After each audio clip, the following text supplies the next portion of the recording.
mile away on Ellis Island, as both sides of my family arrived here somewhere between the 1920s and the 1940s. All of them carrying with them a language which would not survive the transition and didn't really survive its existence back where we came from. And so it's a very personal, and as we're speaking, I'm hearing my grandfather singing in that language, which is, again, very odd that we're right here in this spot.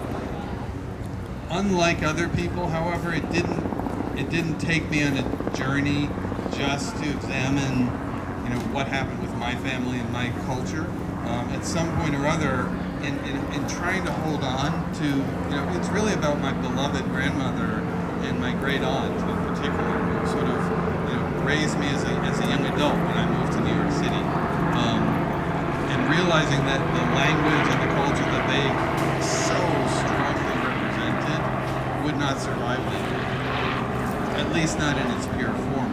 And it really started me realizing that all of our parents and all of our grandparents speak a language that changes and disappears. And yet some of us are in a much more extreme circumstance.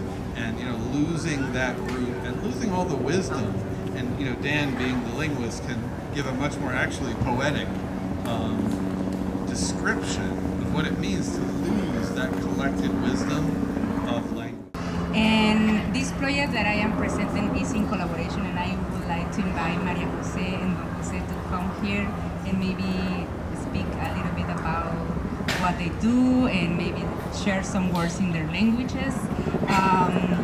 And basically the portraits are made in collaboration, and they write and they draw about their culture, their language, and you want to come. And what else? I come from Mexico, and I think that it's really important to teach our children the language. Don't lose it, because it's a lot of knowledge, vision, and a way to think.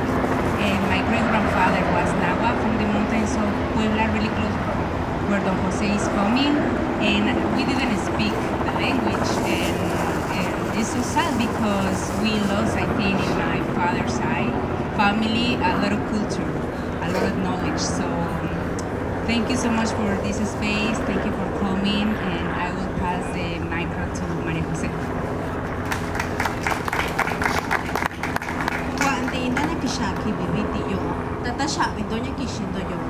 Hi everybody, my name is Maria Jose Prudente, and I'm from Mexico, the south part of Mexico, and we still keeping our language in this country. One of the purposes of this to conserving our language is working right now with the new generation who born here.